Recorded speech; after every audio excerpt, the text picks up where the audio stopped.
皆さんこんばんは。映画と特撮の2本柱でお送りしております。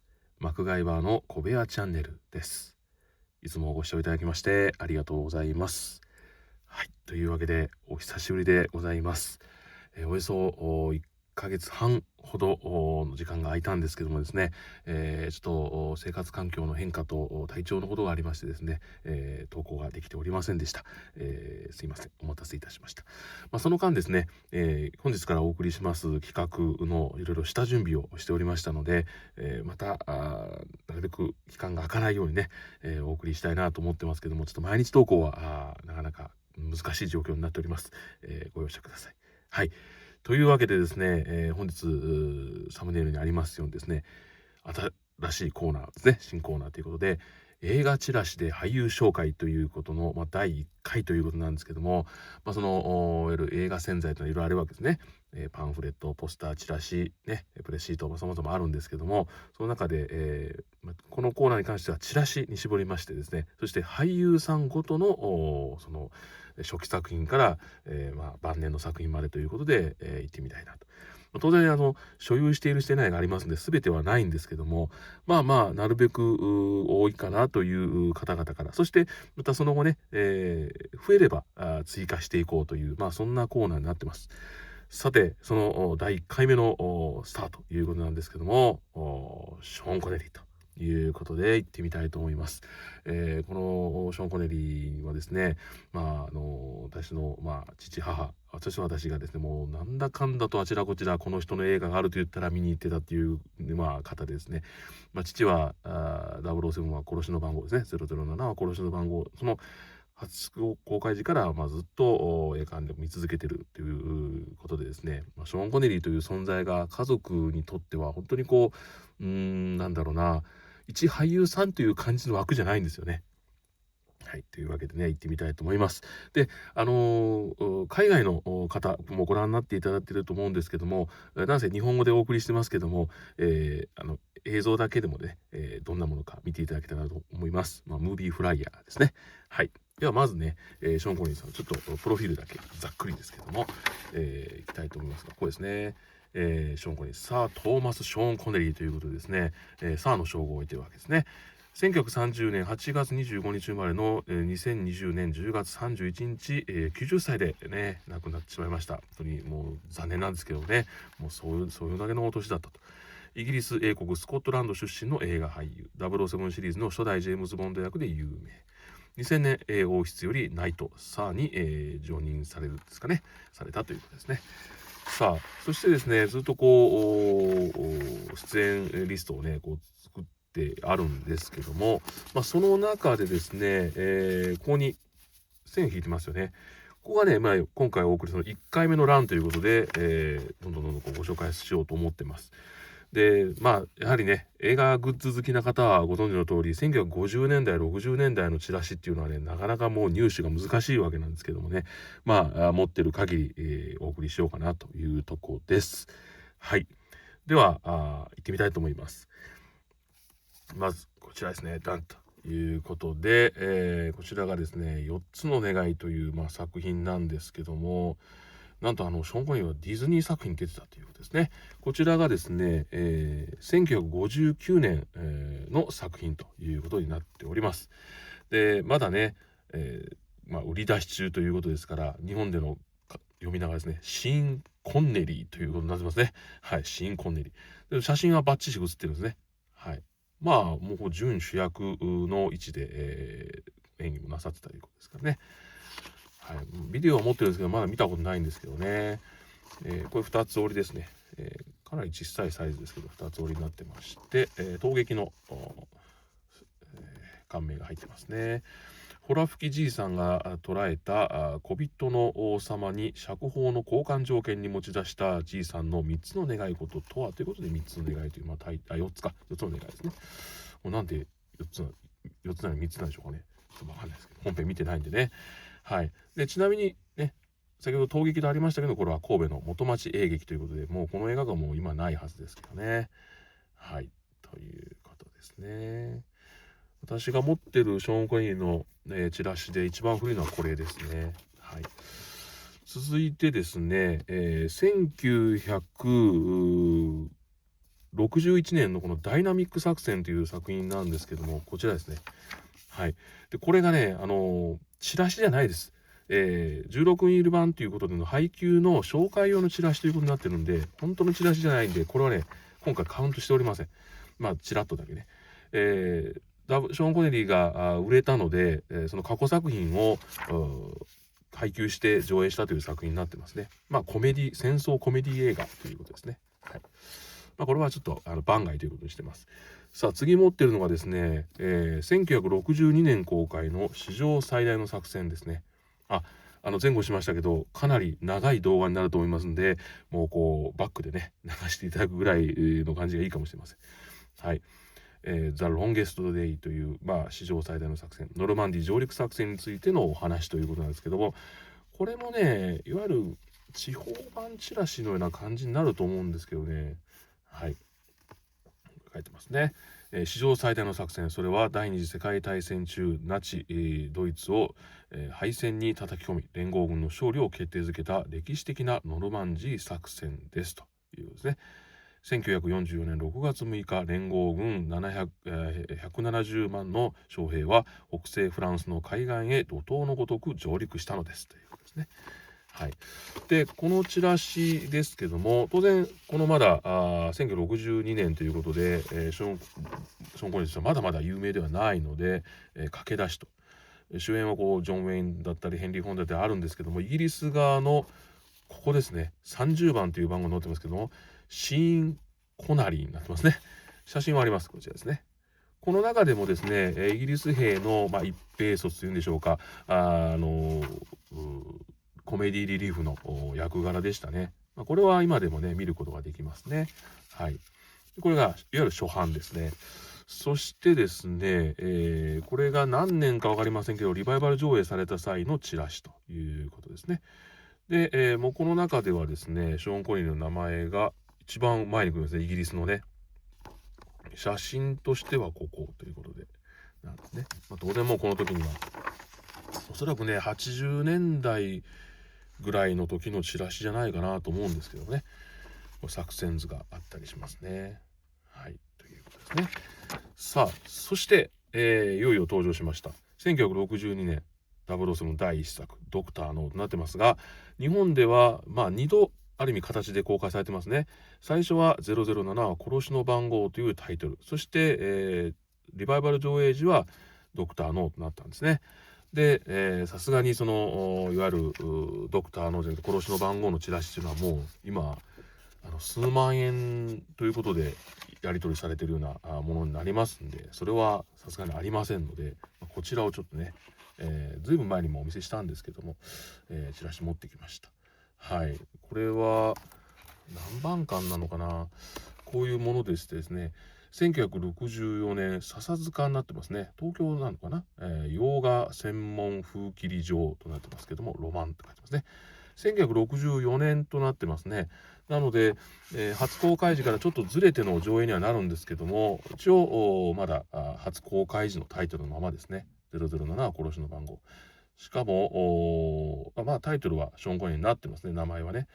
ですがショーン・コニーの写真は一つもなくてですね、このイラストのみというね、役名出てくるんですけどね。はい。まあストーリーに関してはもう007は大丈夫ですかね。はい。ということで見てみたいと。他にも人類 SOS とかね、同時上映等々があったんでしょうね。はい。さあ、そしてですね、次がですね、これ2枚になることになってますけど、後でご紹介しますね。これがリバイバル上映時の当時もののチラシですね。何が違うか、あと実は3種類あるんですけど、ご紹介しますね。はい。いわゆるこれザラシのチラシということになってまして、007のリバイバル上映時になってからは常にこの写真ですね。はい。この写真はサンダーボール作戦の時の多分顔写真になると思うんですけどもね。まあ、おしゃれのデザインですよね。後ろにジェームズ・ボンドのテーマが入ってですね。はい。ということになってますね。で、アシュラ・アンドレスさんと。はい。裏表、こんな感じですね。うん。はい。ということですね。うん。で、ですね、あとは、ちょうどどこだったかな、死ぬのは奴らだの撮影中ですよってことが書いてますんで、はい、時代としては1971、2年かなだと思いますね。はい。のリバイバル上映。で、実はあと2枚あります。はい。これと、これと。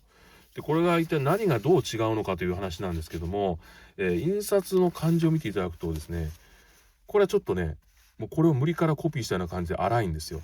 で、これはもっと綺麗ですね。これに近いですね。で、年代でいくと、これが1971年で、まあ、リバイバルの本命版チラシ。この真ん中がですね、年数でいうと1979年頃ですね。はい。日本ではムーンレイカー第11作かな。ムーンレイカーの際に、名古屋で、その中日シネラマでしたっけという映画館で、その入場者特典だったのかな、前売り特典だったかもしれません。それで配られた際の復刻版チラシですね。裏面は一緒なんですけどね。で、こちらが1984年かなのオクトパシの際の入場者特典で配られたセットチラシのチラシということになってますね。はい。マニアックな情報ですね。はい。さあ、そして、時代がまたね、変わりましてですね。よいしょ。はい。はい。1963年のロシアより愛を込めてなんですが、これもね、初公開時は007危機一髪というタイトルだったので、その時のチラシがこちらということなんですけども、これはその初版チラシのリバイバル版と、その復刻版チラシですね。先ほどの、ムーンレイカー上映時に配られたっていう時のものですね。ここにパンテオン、渋谷パンテオンという印が入ってますけども、このだからコピーですからね。でもチラシとしてはこういう、ね、感じですね。まあ、ストーリーはまあもういいですかね。はい。で、これもね、お分かりのようにですね、裏面こう見ていただくと、こんな風なことになってるんですけども、1960年代というのはこういうジャケット版チラシというのが多くあったんですね。レコードジャケットと、まあ、併用ということですね。はい。これも本物のチラシは一応、レコードジャケットとしては持ってるんですけども、当然スタンプが入ってないんでね。はい。襲い来る罠全世界の暗殺者に挑む007必殺の小音銃。これがこの当時、この2作目の結構コピーですね。歌い文句でしたね。はい。そして、1900このね72、3年だと思うんですけども、リバイバル上映された際のチラシですね。これがザラシのチラシになってます。はい。これも名古屋だと思いますね。はい。映画史上最高の面白さと畳みかける連続アクションとを引っ提げて、この傑作が帰ってきた。まあ、リバイバルということはよくわかりますね。ここに危機一髪というタイトルが残ってますけども、タイトルはロシアより愛を込めてと。裏面がこんな感じね。はい。で、そうそう。で、あとですね、こちらがまたあるんですけども、これが、1983年、4年かな、公開のオクトパシの際のリバイバル上映のチラシ。これの復刻ですよね。はい。まあ、印刷技術が向上してるんで、本物のチラシに見えますけどね。はい。そして、1964年のゴールドフィンガーなんですが、こちらでございます。これもいわゆる地方版チラシですね。はい。で、先ほど殺しの番号が2枚ありましたけど、それはこの文を載せました。はい。ね。話題の007第1回作品ということで、この1作目と、この時の、なんですかね、最新作ですね。とのカップリング上映だったということですね。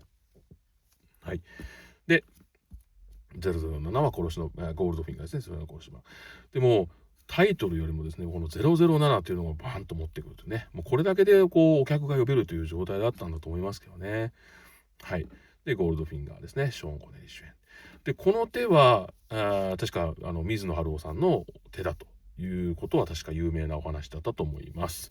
犯罪史上空前の凶悪事件を追って恐怖の渦に飛び込んだジェームズ・ボンドということですね。だいたい上映時期が一緒だったのがこのクレオパトラですね。そして裏面。この作品も結構面白かったんですけど、サタンバグという作品が載ってますね。はい。大脱走の監督がね、したんですけど、これも面白かったですよ。で、そしてですね、これのリバイバル上映1970、やはりこれも123どれかだと思いますけども、こちらですね、はい、このザラシになってます。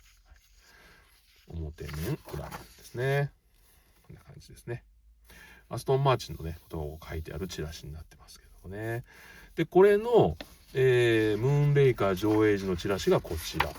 完全にこれのコピーですよね。うん。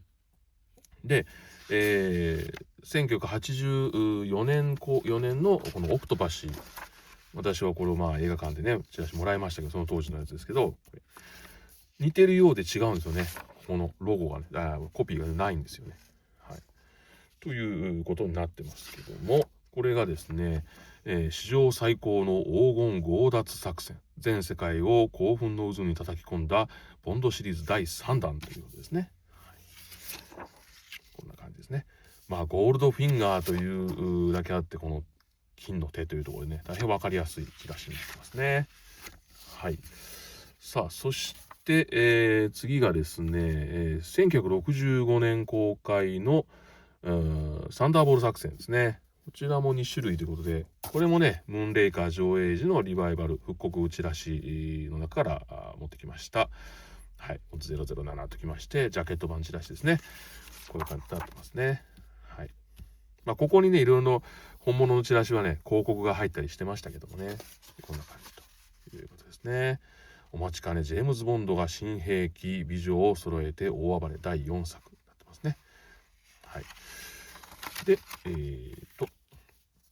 サンダーボルト作戦の歌い文句がこれですね。スクリーン2倍、アクション3倍、ボンドシリーズ第4弾、234っていうね、なってましたね。はい。で、これのリバイバル時のチラシがこちら。まあ、それの復刻ですけどね。1984年のオクトパシーの上映時に配られたものですね。はい。サンダーボル作戦。ずっと一緒ですね。ボンドはね。だからこの写真が、リバイバル時はずっと使われているということですね。はい。で、紺碧の深海を真紅に染め、人間ロケットが飛ぶ、スクリーン2倍、アクション3倍、シリーズ第4弾は、度肝を抜く新兵器を駆使して最大の面白さとなってますね。うん。はい。ということですね。裏面はこんな感じ。はい、さあ、そして、1967年の007は2度死ぬですね。2度死ぬも一応2種類ありまして、これは復刻版のチラシということになります。はい。やっぱりジャケット版チラシなんですね。これも何種類かあるんですよね。単品のこの1枚もあれば、裏表こう2つ折りになってて、裏は夜の大捜査線になってるっていうチラシもあります。はい。しょうがないですね。で、こちらが地下と300メートルの要塞爆破から大宇宙のロケット船、スケールもでっかくボンドシリーズ第5弾。ね、2度死ぬよりもこれがね、ガンと目立つ形ですね。まあ、日本からは丹波哲郎さん、浜美恵さん、若林明子さんですね。いうことで、出演されてました。裏面ということですね。はい。で、これのリバイバル上映時のチラシがこちらということですね。やはりこの写真という感じですね。まあこの時代ですよね。はい。かなりネタバレ要素の多いチラシですけどもね。はい。で、こちらは、ボンドシリーズ最高の迫力と興奮ですね。地下300メートルの大要塞爆破から大宇宙のロケット1000円ということですね。ここは一緒ですかね。裏表ということですね。はい。さあ、これにて一旦007シリーズからボンドはボンド、ショーン・コネリーさんは手を引くわけなんですけども、1968年、シャラコということになりますね。はい。ショーン・コネリーには珍しい、西部劇ということで、共演がブリジット・バルド、スティーブン・ボイド、ジャック・ホーキンス、そして、ゴールドフィンガーの時のオナー・ブラックマンということになってますね。はい。でこちらがですね、監督もエドワード・ドミトリクですから、まあ、西部劇では有名ですね。アクション監督ボブ・シモンズ。ボブ・シモンズさんはですね、ショーン・コネリーの最初のガンバレルですねのシーンの1、2、3作目まで担当した方ですね。はい、スタントですね。はい、で、混血児シャラコ。インディアンの血が彼に野生を与え、白人の血が彼を銃使いにしたということですね。ですね、西部劇なんですけども、かな1880年代の新天地ニューメキシコを舞台に、こうですね、かっこいい西部の流れ者シャラコに扮し、大活躍するという痛快娯楽アクウエスタンであるということですね。はい、ということですね。これは裏ですね、裏面ですね。ブリジット・バルドーとの共演ということでも話題になった作品ですね。はい。さあ、続きましてですね、よいしょ、よいしょ。ちょっと待ってくださいね。次がですね、1969年公開の、北極、SOS 北極赤いテントですね。はい。こちらですね。これが珍しいちょっとチラシで、横長のですね、こういう細いチラシなんですね。細長いね。ショーン・コネリー、クラウディア・カルディナーレ、ピーター・フィンチ、ハーディ・クリューガー共演ということですね。はい。これはクラウディア・カルディナーレさんですね。氷山に激突する飛行船イタリア号、探検史上最大の悲劇の陰に、あふれる鮮烈のヒューマニズムということになってまして、ショーン・コネリーがですね、この白髪の役なんですね。はい、で、こんなチラシですけども、1928年4月21日、高名な探検家、ウンベルト・ノビレ将軍を指揮者とするイタリアの北極探検隊はということですね。はい。で、ショーン・コネリーの役としてはですね、有名なアムンゼンの役ですね。はい。ということになってますね。はい。ショーン・コネリーがボンド映画から出てですね、とにかく様々な作品に挑戦している時代ですね。そして、翌1970年、男の戦い。作品でも一枚あるんですけども、こちらということですね。これはショーン・コネリー主演じゃないですね。主演はリチャード・ハリスですね。初代ダンブルドア校長を演じたリチャード・ハリスですね。とショーン・コネリー・サマンタイが共演ということになってます。監督はマーチン・リット、音楽はピンクパンサーのヘンリー・マンシーンですね。はい。変貌するアメリカ映画の記載が冷徹にえぐるテロ集団、その中で男の友情は果たしたかということですね。これもですね、労働騒動を描いたお話ですよね。はい、言えばね。はい。1870年代にペンシルバニア州にアイルランドからの移民によって結成されたモリー・マガイアという秘密結社が実在した。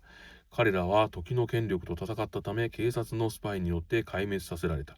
その過程をマーチン・リット監督はサスペンスに満ちたタッチで極めて男性的に描いているというお話ですね。はい。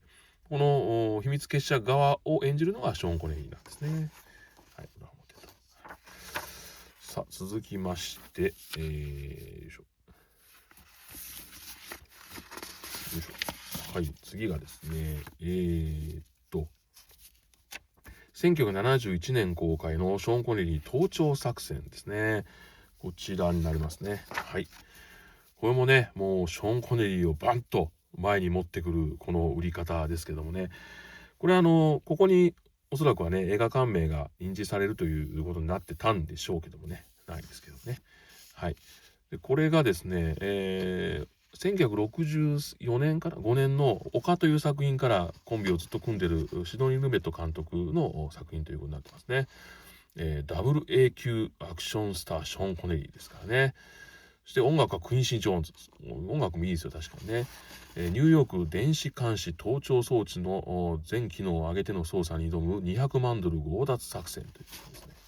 この作、言えば泥棒側なんですけど、作品見ましたけどもね、当時じゃないな、その見ましたけども、このマスクかぶってるシーンが多いんで、どれがショーン・コネリーだろうっていうね、感じがあったのすごく覚えてますけどね。電子工学が発達し、盗聴装置が超小型になってきた現在、プライバシーの確保は不可能と言われているが、それでも予知できなかった大きな犯罪がある。ですね、デューク・アンダーソンを主犯に6人のプロフェッショナルが完璧な準備と大胆な手段でニューヨークのイーストサイドにある豪華なマンションの強奪を図った事件ということですね。はい。もうこの時は確かもうヘアピースとかも全然しなかったはずですよ。はい。そして続きまして、で、その次なんですね。1971年、一度だけと言いましょうか、もう一回あるんですけども、ショーン・コネリーがボンド役として、再登場というのがこの007ダイヤモンドは永遠にですね、第7作でしたかね。これがですね、都合6種類あるんですけども、チラシね、ご紹介したいと思います。はい。これが、いわゆる当時ものですね。1971年、当時のチラシということですね。ダイヤモンドはというダイヤモンドがテーマですからですね、なんかすごくこう色彩豊かな写真になってますけど。はい。で、こんな感じですね。感銘入ってますね。はい。ストーリーはもういいでしょう。ご覧になっておいてください。はい。お願いします。さあ、というわけで、この作品に出てですね、ショーン・コネリーは多額の報酬、そして、自分の映画を2作だったかな、作る権利を獲得すると。そしてまたそのギャラもですね、自分の出身スコットランドの確か何か財団が何かを建てたんですね。それに、突き込むことになったはずですけどもね。ということですね。でチラシがですね、これがまだもう一種類あるんですね。何が違うんだっていうとですね、これ白枠がないんですね。白枠がね。白枠がない。どういう理由でこういうことになってるのかちょっと不思議なんですけどね。それ以外は一緒というね。はい。そしてですね、こういった1960年代、70年代という、60年代特に多いかな。カップリングチラシですね。国内80年代も多いですけども、こういう2本立て上映のチラシというのがありましてですね、いわゆるロードショー感じゃなくて、その後ですね、もうロードショーを終えた後ですね、2番館3番館ということで作られたチラシがこれになりますね。はい、面白さをさらにスケールアップ、シリーズ第7弾はラスベガスから大宇宙へ007、007つの巨大な見せ場になってますね。ちょっとこう引っ掛けてですね。はい。で、同時上映がレッドさんということでですね、これは話題でしたね。監督がテレンス・ヤングで、007の124作目の監督をされた方、そして、女性陣でアシュラ・アンドレスも出てるってことですね。でブロンソンと三船敏郎、そして、ごめんなさい、アラン・ドロンと三船敏郎、ブロンソンというね、有名な作品ですね。裏面こんな感じ。これもレアチラシですかね。あとまた地方版のチラシでこういったものもありましてですね。はい、ハータスカラーザでしょうかね。ということで、トラさんもいたりですね。ここにやはりこのダイヤモンドアイとレッドさんですね。はい、こういう感じですね。そして、ムーンレイカー公開時の時の復刻版チラシですね。最初のチラシのもう完全復刻ということですね。はい。最初読んでませんでしたかね。007の第7弾はボンドガールもセクシーアップ。宇宙へ飛び出しスケール最大の面白さということですね。確かに映画としてはヒットしたんですけども、なかなかね、ショーン・コネリーもこう貫禄がついてですね、なかなか動きというところで評価がどうだったのかなっていうことはよく言われるところがありますけどね。こちらは1984年公開のオクトパシの時の入場者特典のチラシね、復刻ですね。さあ、これにて一旦007からまた去るわけですけども、ずっときまして、1974年、未来惑星ザルドスですね。これがまた、ショーン・コネリーとしては意欲作でしたね。まずこう2種類あります。この2種類、何が違うのという話なんですけども、ここが違うだけです。ここだけです。この違いで、あとは同じなんですけども、でですね、よいしょと。2001年宇宙の旅、猿の惑星ソイレントグリーンをしのぐ驚異のアイディアで、練り上げた史上空前の大型 SF 映画ついに出現。地球から大宇宙へ007のショーン・コネリーが挑む未来惑星に秘められた不老不死の謎。やはりここでもね、007というのはつくんですよね。ショーン・コネリーがその007役というところでもう嫌なんだということで降りたというところでは有名ですけども、どこまでもついてくるわけですね。でお話はというとですね、今ちらっとありましたけども、紹介、リバイバル上映の方に行きましょうかね。ちょっと待ってくださいね。これは当時ものですけども、その後、いつだったかな、2000、何年だリバイバル上映があったんです。これね、リバイバル上映時のチラシなんですけども、はい。そのチラシをちょっと持ってきましたけども、はい。汝らの神を恐れよとなってますね。巨匠ジョン・ブアマンが人類の未来を予見した驚愕のビジョン、 SF 映画史上屈指の問題作降臨ということですね。ショーン・コネリーのこのいでたちがまたすごいですね。こうなんかもうこれですけどね、なんて言いましょう、ふんどしのような不思議な格好なんですけども、はい。で、ここかな、不老不死のユートピアに放たれた撲滅戦士、男は反逆者か解放者か。2293年ですね。人類は不老不死の社会を実現。特権階級の永遠人エターナルズたちは外界から隔絶された透明ドームボルテックスの中で平和で優雅な毎日を過ごしていた。彼らは空飛ぶ巨大心臓ザルドスを建立。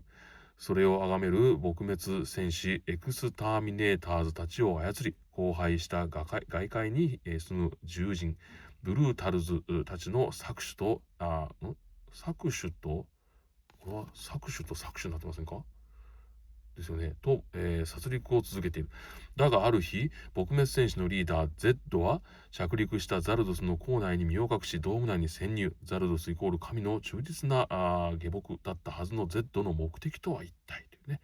Z というのはショーン・コネリーですね、はい、という作品ですね。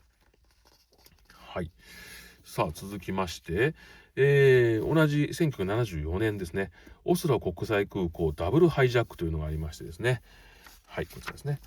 この中ではショーン・コネリーはそのダブルハイジャックに挑む、警官役でしたね。はい、こういう作品ですね。うん、で、ですね、救出なるか、ビル大爆破、要人誘拐、スカイジャック、かつてない秒刻みのサスペンスをはらんで、この巧妙に仕組まれた旋律が始まったということですね。はい、やはりここでもですね、007というのが出てくるんですけども、はい。で、ですね、赤軍派やアナーキストによって続発した爆弾テロ行為や政府要人誘拐、ハイジャック事件は全世界を震え上がらせたが、これらの現実に起こったホットでアクチュアルな事件をモデルにしてイギリス外務省に勤めていたポール・ホイーラーが脚本を描き、その緻密で完璧な構成、さらに娯楽映画としての面白さは圧倒的で超永久サスペンスとして可能ですね。はい。ということですね。ショーン・コネリーはこんな感じ。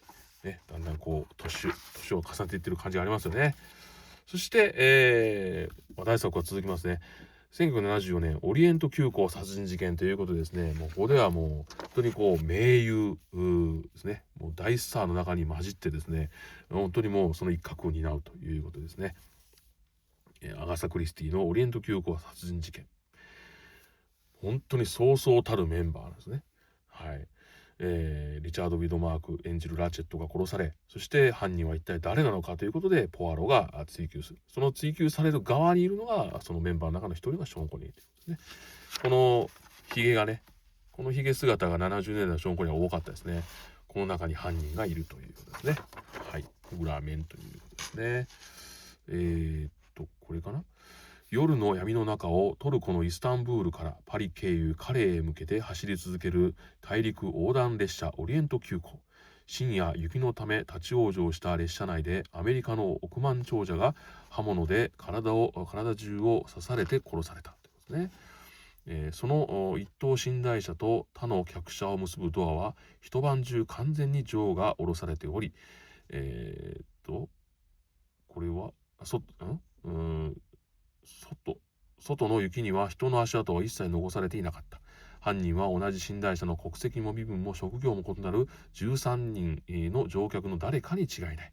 ポアロ探偵は一人一人に会いアリバイと動機を調べていったということですね。有名な原作でもう犯人も有名な話だったので、じゃあどうするかということで、オールスターキャストで臨んだ作品だったというふうにはよく言われますね。でもその完成度は高くてですね、私も好きな作品ですね。はい。そして、1975年、風とライオンですね。この作品はショーン・コネリーもなんか好きだったっていうふうに言ってたというお話が聞いたことがありますけどね。悠久の砂漠に今燃え上がる愛と友情と戦いの炎とありますけども、アラビアン・ロレンスのコロンビア、風と共に去りるの MGM、世界の2大映画会社が総力を結集して描く、有魂でいいのかな、超大作といちょっと読み方間違ったらごめんなさい。ショーン・コネリー、キャンディス・バーゲン、ブライアン・キース、ジョン・ヒューストン。音楽はね、有名なジェリー・ゴールドスミスですね。はい。チラシはこんな感じと。もうなんかショーン・コネリーがもう何人かわからないぐらい、本当にこう、もう土地の人でしょっていうぐらいのね、演技という感は感じた作品でしたね。1904年のモロッコ原住民族、リフ族の首長ライズリはアメリカ夫人のイーデン、ペリカリスとその2人の子供たちを白人専用地区から誘拐した。この、ライズリっていうのがショーン・コネリーだったと思います。この事件は直ちに第26代アメリカ合衆国大統領、シオドアになってますね。セオドアじゃないのかな。シオドア・ルーズベルトに報告された。大統領は次期選挙にこれを利用しようと、ペリカリス夫人救出、ライズリを葬れのスローガンを掲げた。だがライズリの行為は圧政から民衆を救おうとして取った非常手段だった。捕らえられた夫人たちはライズリの、厚遇手厚い待遇ですねを受け、いつしか夫人とライズリの間には友情以上の感情が芽生え始めたということですね。まあ真の悪は誰なのかという話になってくるのかなと思うんですけどね。淀川長春さんもね評価してますね。はい、という風とライオンですね。さあ、そしてですね、次がですね、同じ1975年のですね、王になろうとした男。はい。こちらは私の大好きなマイケル・ケインとね、共演という作品になるんですけども、夢とロマンにかけた男たちの壮大波乱のアドベンチャー。どういう話かというところなんですけども、ここですかね。物語は2人の青年というのはだいぶ年を重ねてますけども、2人のおじさんがと言った方がいいと思うんですけどね、がアフガニスタンの彼方、2000年以上もの間白人が足を踏み入れたことのないという神秘の国、カフリスタンを目指し、その余る富を、小中に、そして、王として君臨しようとする、いわば国取り物語ということなんですけどね。さあその顛末やいかにということなんですが、ショーン・コネリーとマイケル・ゲインが相棒同士ですね。でそこにこのクリストファー・プラマーがちょっと絡むんですけども、クリストファー・プラマーはねほぼほぼ出番がないんですけどね、監督はジョン・ヒューストンということで有名で、このチラシはちょっと変わってて裏面がありません。はい、こういうチラシですね。はい、そしてですね、1976年ロビンとマリアンですね。これ一応チラシ2種類ありまして、こちらということですね。ショーン・コネリーがですね、広い意味では同じイギリスのですね、オードリー・ヘプバーンと共演した、唯一の作品ということになってますね。これはマリアン役ですね。ショーン・コネリーがロビン・フッドの役ですね。ロビン、あなたを愛しています。日の光、命、そして神よりも深く愛しています。父もねとても映画好きと申しましたけども、この時のヘプバーンが一番好きって言ってましたね。はい。ちょっと年を重ねてねっていうところなんですけど、非常に綺麗だなっていつも言ってましたね。で共演がですねロバート・ショーなんですね。ロバート・ショー対、ショーン・コネリーというですね、007 2作目の、ロシアが込めて、ね、危機一髪の時のレッド・グラントとの対決がですね、2人の対決がまたここで再現。ただもう2人ともね年を重ねてるので戦いがね、それはそれである意味見応えのある戦いなんで、ぜひご覧になってくださいね。いわゆるロビン・フッド、後にケビン・コスナーが演じますけども、そのロビン・フッドの後日談のお話になりますね。はい。これはロビン・フッドとマリアン姫の愛の物語。ここでは宿敵のノッチンガムですねの大官、ロバート・ショーとの戦い、も面白く見せてくれますが、何よりもシャウドの森でのロビンとマリアンの愛の日々を温かく見つめますという話ですね。ラストはね、そうなるのという感じは当時というかその見た時ね、子供心に感じましたけどもね、このねイラスト版のポスターもすごく素敵なんでね、またいつかご紹介したいんですけどね。でこれのもう一種のチラシというのはですね、これラインナップチラシというやつですね。ロビンとマリアンが中心で、裏はねカーク・ダグラスのマキシムなんですけど有名ですね。こういうね、ラインナップ当時、こういう作品がありますよということですね。ロビンとマリアン、そして、ミズーリ・ブレイク、ベンジ、青い鳥、ワンワン物語、不毛地帯ということですね。はい。さあ続きましてどんどんいきますよ。ですね、愛しき暗殺者はないですね。はい。確か日本は未公開ですよね。で、1977年、遠すぎた橋。ね。ここではもうほぼほぼショーン・コネリーがもう中心的な役を担いますが、実際にはですね、もう12大スターだったかな、もっとか。これ3種類ありますけどもですね、1900何年だっけ、忘れてしまいましたけども、いわゆるノルマンディー上陸作戦の後のお話でですね、連合軍がもうナチスドイツを徹底的に叩こうとして始まった作戦ですね。マーケットガーデン作戦という作戦の顛末を描いたお話と、その顛末がどうなったかはぜひ映画で、ご覧いただきたいんですけども、お金をかけた作品だけあってですね、非常にこのチラシも豪華ね、こう人がわーっとね群がってる作品もあれば、チラシもあれば、この戦車が出てきたりとかですね。でこれが一番スターが分かりやすいですけども、空前のスケール、壮絶な戦闘シーン、史上最高の、制作費90億が放つ圧倒的迫力ということでですね、あの大脱走がやっぱり戦争映画でね、その脱走も有名だとは正直思うんですけど、これだけですよ。大脱走以上に豪華なスターが出ていて、それぞれにその短い時間ながらも見せ場がしっかりあってというところはね、このリチャード・アッテンボローという監督さんの手腕だったと思いますね。最初はこう言えば、なんだろうな、明るい感じで始まるんですよ。イケイケどんどんの感じがですね、だんだん雲行きが怪しくなっていくとね。そこの描き方が好きですね。その規模において、その清絶さにおいて、ノルマンディー上陸、作戦をはるかにしのぐマーケットガーデン作戦の巨大なる全貌。ショーン・コネリーはここで、イギリスの第一空挺師団長アーカート少将を演じているということですね。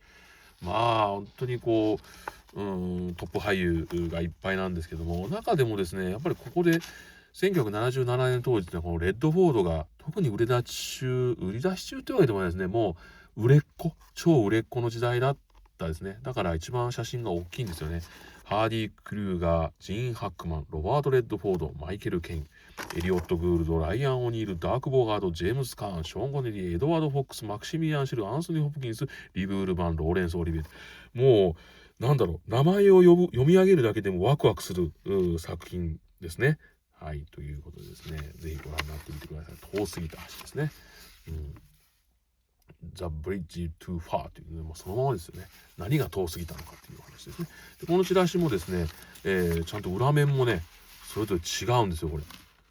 お金かけてますよ。ね。はい。ぜひご覧になってください。そして、また時代が、ね、年が過ぎましてですね、こちら。よいしょ。1979年、大列車強盗という作品がありましてですね、こちら。はい。ね。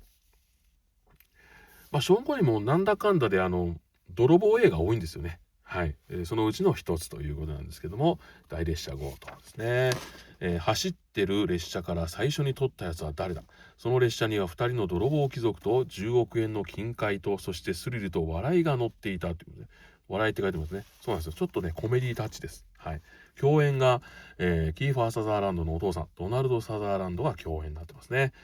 この写真を見てもね、お金の通りですね、非常にこう、ショーン・コネリーがね、楽しそうに演技してます。だから本当に、なんだろうな、見てるこっちも楽しくなる作品でしたね。音楽も良かったですよ。音楽もジェリー・ゴールド・スミスですからね。はい。ストーリーはですね、ビクトリア女王治世下の19世紀イギリス、クリミア戦争の軍用金が月に一度ロンドンの銀行からバルカンへ。当時、早々わずか30年の鉄道で運ばれていた。1回の輸送額は2万5000ポンド、約10億円ですね。厳重な稽古でいいんですかね、が引かれた、金塊移送にはロンドン中の犯罪者が生唾を飲み込んだが、誰も危険を冒そうとする者はいなかった。ただ一人、謎の泥棒貴族を除いては。その名をエドワード・ピアース。これは彼とその魅力あふれる悪党チームが知力とアイデアの限りを尽くして繰り広げる驚異の金塊強奪作戦の全貌。時に1855年5月22日、その日アウトローたちは確実に飛んだですね。はい、ということですね。さあ、そしてですね、同じ1979年、メテオという作品があるんですね。これがですね、一応3種類ありましてですね、こんな感じですね。これとこれが何が違うかはまた後でご紹介しますが、これはいわゆる馴染み深いところで言うとディープインパクトとかですね、アルマゲドンのようなお話でですね、彗星が落ちてくるというお話です。その対抗のお話なんですけども、なんだろう、見ましたけども、作品としてはもうこのトップ俳優というかですね、もう言っても重ねた皆さんがですね、泥でめちゃめちゃになっていくという、なんかそんなすごい印象がありましたけどですね。はい。巨大隕石が落ちてくるということですね。小惑星に激突した彗星が隕石群と化し、地球へ直進する軌道に乗った。1900X年、地球はこれは何ていうか壊滅の危機を迎えたということですね。出演陣すごいですよ。ショーン・コネリー、ブライアン・キース、マーチン・ランド、トレバー・ハワードですかね。そしてナタリー・ウッド、カール・マルデン、ヘンリー・フォンダですよね。ナタリー・ウッドはね、ちょっと疑惑の死のままどうなってるのか分かりないところありますけどもね。マーチン・ランド、スパイ大作戦ですね。私の大好きな俳優さんですね。カール・マルデン、ヘンリー・フォンダですね。でショーン・コネリーもうね、一番でも年下なんじゃないかなと思うんですけどね。ここは分かんないですね。マーチン・ランドと同い年かぐらいかな。かなり渋めな演技ですけども。1900X 年、巨大な隕石群が地球に激突する軌道に乗った。恐るべき破壊力とエネルギーを持ったこの悪魔は一直線に地球めがけて接近する。地球滅亡という地上空前の危機に人間たちはどう対処したか。国境、思想、宗教など全ての対立を超越して人間たちは、ありったけの英知を結集して危機を乗り越えようとするですね。はい。で、あとですね、裏面がちょっと違ってもくるんですけども、表面ね、もうこれどうなるのと。ね、もう街が壊滅してますよね。はい。裏面がこんな感じと。ね。ここは一緒なんだけども、表一緒なんだけども、裏が違うというお話ですね。ちなみにこのチラシ、これ面白いんですよ。見てください。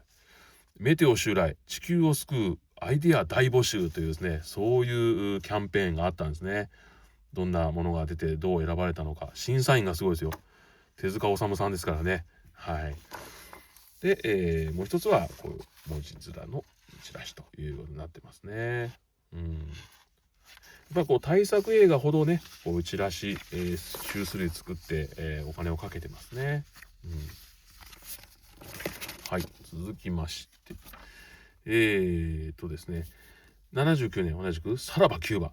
この作品はですね、ショーン・コネリーの作品の中でも公開された作品としては、知らない方が多い作品なんじゃないかなと、非常に思います。私自身知らなかったんですよ。いろいろ見ていくうちにそんな作品があったんだと思ったんですけども、さらばキューバ。感じていくと、カサブランカとかレッドフォードのハバナとか、そういったような雰囲気を持った作品ですね。大きな設定は。戦地でその懐かしい2人が出会ってさあどうなるというお話ですけどもね。ごめんなさい、画面揺れました。戦火の中巡り合い燃え上がる動乱の炎の中に2人は互いの愛に生きたですね。愛を悲劇にしてしまうのはいつだって女性たちだ。このコピーは今の時代どうか分かりませんけどもね。はい、ということなんですが、こんな感じね。で何かということなんですが、ですね、カリブ海を焦がす愛のラブアフェア。1958年キューバ、15年の歳月を置いて男と女が動乱の地に再会した。雇われ軍人の虚しい生活に疲れ、女との再出発にかける男。しかしハバナ大財閥の、嫁に収まり、キューバという土地に根を下ろした女に、かつて彼の腕で初恋にときめいた少女の面影はなかったと言いながらも、さあどうなるのというお話ですね。はい。というね、さらばキューバという作品ですね。音楽も良かったですよ、これね。さあ、そして、また時代が変わりまして、1981年、アウトランド。これはですね、よく紹介される形でいくと、宇宙版マヒルの決闘ってというふうによく言われますね。はい。あんまそこまでの印象はないですけどね、そういう印象はないですけども、ショーン・コネリーが出演した宇宙もの、珍しい作品ですね。ジェリー・ゴールドスミス、ピーター・ハイムズ、有名ですね。アクションで有名です。はい。もう本当に全編宇宙が一応舞台と。宇宙からの恐怖の警告、そこでも人類の敵はとなってますね。はい、この時ね、ショーン・コネリーはこういうヒゲのね、この感じが非常に似合っている頃ですね。アウトランドですね。1979年3月9日、通信衛星ボイジャー1号が木星の衛星イオに驚くべき、噴火山を発見した。現代の惑星、探査計画中最大の発見と天文学者を、狂気させた硫黄と軽度ですかねの地。映画アウトランドはこのイオの最高ステーションを舞台に近い未来繰り広げられるであろう男たちの冒険と戦いを描いたサスペンスあふれるドラマだということですね。で、新任の連邦保安室長ビル・オニール、ショーン・コネリーがこの惑星イオに原因不明の自殺者が異常に多い謎に挑むということなんですけどもね、その SF 絡みはしたけど、そんななんか宇宙だからっていうふうには思わなかったですけどね。一度見てみてください。そして異色作ですね。1971年バンデット Q。これがですね、一応2種類ありますけども、監督がですね、テリー・ギリアムですね。そして制作音楽がビートルズのジョージ・ハリスンということでね、した作品としても有名なんですけども、少年と小人たちが主演の作品です。その中の一箇所にですね、ショーン・コネリーが出てきます。真っ逆さまに飛んでくる冒険と笑いのハッピーファンタジーになってますね。あのな6人の小人9がな、神様から4次元ドアの地図盗んでな、キャッキャ言って泥棒しとったんじゃ。ごめんなさい、入れました。ほんでもってな、ケビンいう少年と出会ってな、あっちゃこっちゃ時間を飛び越えてな、冒険の旅をしたそうな。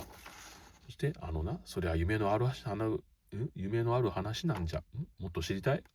そりゃ一度見てみなはれやというで面白いコピーになってるんですけども、でその中でショーン・コネリーがこういう役で出てきます。ある場所のある人物なんですけどね、はい、ぜひね見てみてください。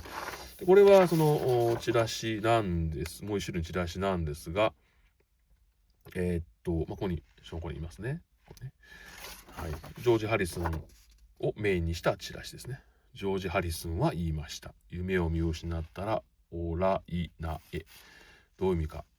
少年になれ、少女になれということですね。この映画を見たら、9歳若くなりますですね。いろいろ謎の映画ですね。謎の映画。テリー・ギリアムご存知ですかね。モンティ・パイソンの唯一のアメリカのメンバーなんですよね。アメリカ人のメンバーということで有名ですけどね。奇才ですよね。そして、この作品もショーン・コネリー好きな方っていうか、ショーン・コネリー好きですね。ショーン・コネリー、こんな作品あったのとなるかもしれません。1982年「氷壁の女」という作品なんですね。フレッド・ジンネマン監督ということで、ショーン・コネリーですね。もうこういうね、雰囲気が板についてるショーン・コネリーですよね、時代としてはね。殺意か事故か、処女と呼ばれるアルプスの絶壁で一人の男が転落した。写真には男は2人写ってますね。誰が落ちたんだって話になってくるとは思うんですけども、はい。ですね、ここかな、ちょっとした解説は、雪をいただいたアルプスに月光が降り注いでいる。走る列車の寝台から眠れる若い女が降りてきて、イライラとタバコを引き抜く。傍らに眠っている年配の男は父親だろうか。二人の関係はこんな謎めいた暗示的な冒頭をずっと引きずって物語の縦糸となっていくですね。そして氷石の女の横糸はアルプス、山そのものであるですね。ミステリーです。ぜひご覧になってくださいね。はい。そして、1982年シークレットレンズですね。これはね、なんだろう、なんかこうポリティカル映画っていう感で言ってましたけど、僕の中ではなんかこうコメディに思えてしまいましたね。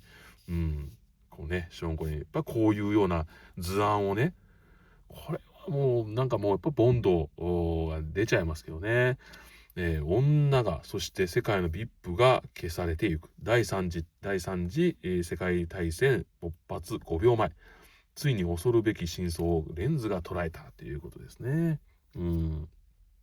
まあ、そうですね。これも、一度見ていただいたら、この時代、今の時代でも同じようなことはあるかな。という感じですかね。ですね、どこかな。これかな。その最新秘密武器は消えた原爆をめぐり世界各地で勃発する事件を生々しく捉えるビデオレコーダーになってますね。ですね。書いてますね。ショーン・コネリーがザ・テレビキャスター、事件の真相を熱く緊急報告せよとなってますね。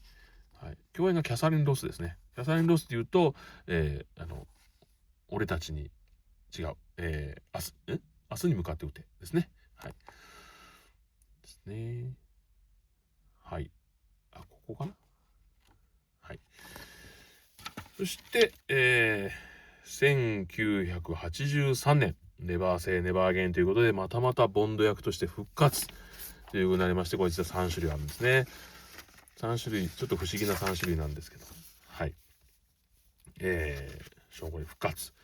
ネバーセイネバーアゲインというのは、奥さんに言われた言葉だっていうふうに聞いてますね。もうショーン・コネリーはもうこれでボンド役はもうしないよと言ったと。それをですね、もうそんなことをもう二度と言わないでっていうようなタイトルですよね。はい。で、いわゆる本家シリーズとは違いまして、本家がオクトパシー、ちょうどロジャー・ムーアがやってる。で、ショーン・コネリーはボンド役の元祖ということで、本家対元祖ということが設定されましたね。で、ショーン・コネリーでも義理がたい人だったので、ロジャー・ムーアにですね、一応挨拶に行ったと、今度この作品作るんだけどということになりましてですね。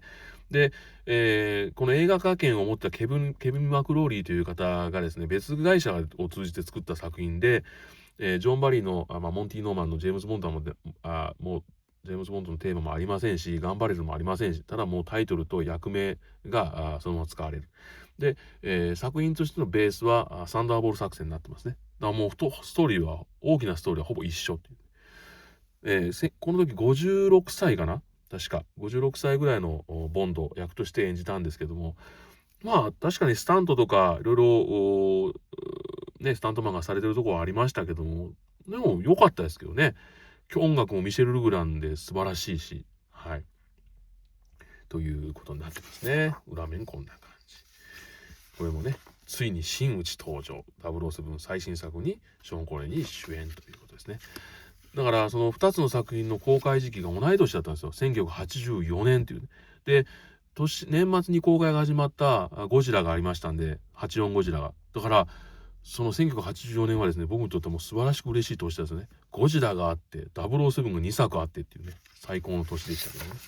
こんなチラシですね。007またね、これはもうストーリーをまたご覧になっていただくとして、これなんですよ。これ何が違うのっていうですね、なんとこういう、早くもビデオ化ってこう入ってるんですね。こういうの多かったんですよね。上映が始まってすぐ、もうビデオリリースがありますよっていうね、宣伝が入るっていうかね。上映時期とどう被らせなかったのか不思議ですよね。こういうのがあった。当時高いですよね。17,800円ですよ。でもそれを家庭でね、何でも見れるっていうのはやっぱりすごかったって言ってましたけどね、父も。さあ、一応これにて、その、ボンドは、役は終わりということになりましてですね。さあ、そうこうしてるうちにもう少しで1時間の動画になってきましたけどですね、これはやっぱり全部いけるのかな、どうなのかな。ちょっと考えますけどですね、どこまで進むかね。続きまして、1984年勇者の剣。これはもう日本未公開ですね。で、1986年ハイランダー悪魔の戦士。ね。これですね。これ2種類ありますね。こういう有名な作品ですね、ハイランダー。ハイランダーシリーズとも言われましたけども、主演はクリストファー・ランバートです。で、ハイランダーというのは不死身の戦士、首を切られないと死ぬことはないという戦士のお話ですけども、その確か相棒だったか師匠だったかの役がショーン・コネリーでしたね。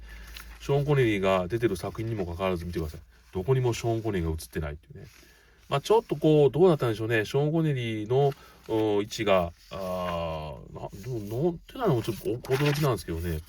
ほら、裏面にも載ってないでしょ。ね、そういう、ちょっとね、扱いがね、違う時代があるんですよね。はい。合憲これ一隻でしたっけ、一問で一隻だったかな。生首切断、全世界の度肝を抜いた常識破りの超絶アクション。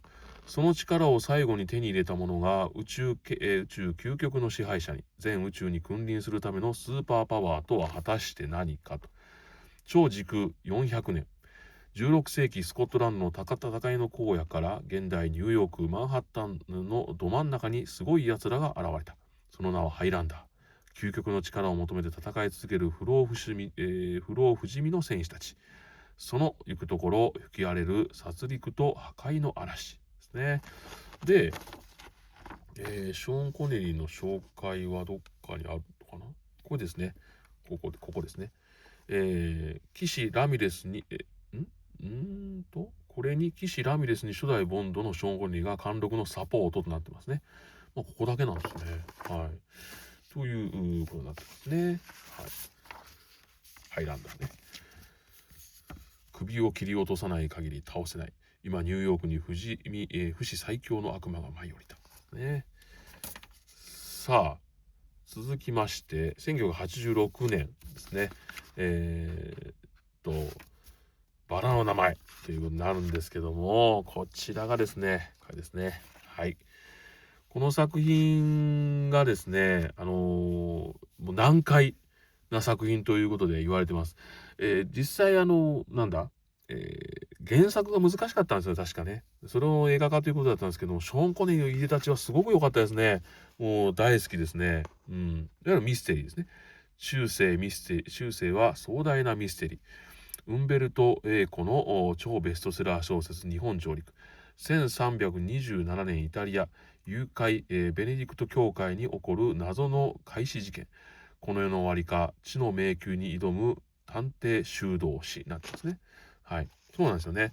クリスチャン・スレーター演じるアドソという男とですね、2人でこの修道院をいろいろ回ってる男がショーン・コネリーなんですけども、そのある立ち寄ったところで殺人事件が起きて、その調査をすることになるというお話なんですけどもね。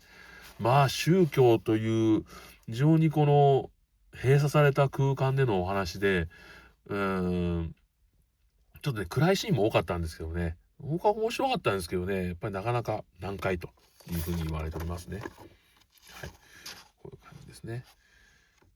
ショーン・コネリーはこういういでたちですね。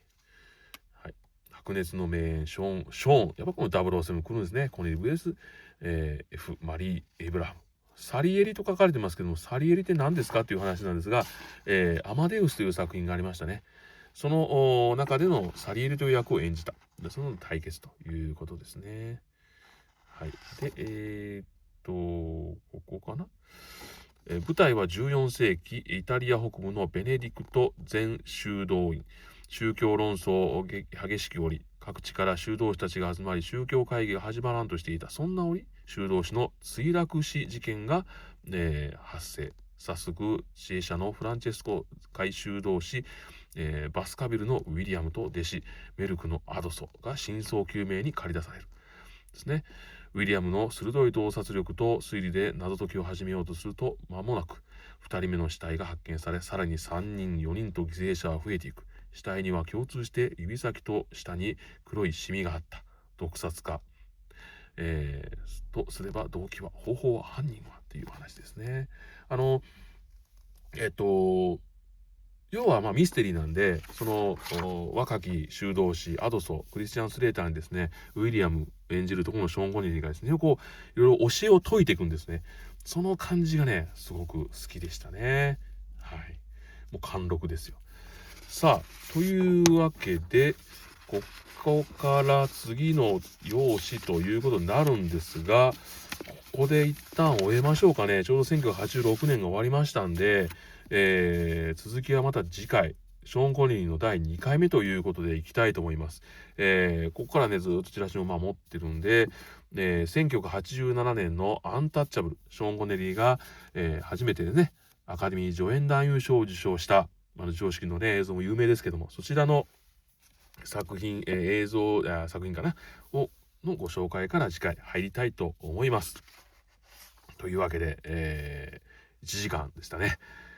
長時間お付き合いいただきましてありがとうございました。次回ねショーン・コネリーのチラシ第2回行ってみたいと思いますので、続きどうぞご覧になってください。というわけで本日もご視聴いただきましてありがとうございました。この動画気に入っていただけましたらグッドボタン、またチャンネル登録継続視聴、お知り合いの方にお伝えいただけましたら幸いです。それではまた次の動画でお会いしましょう。さよなら。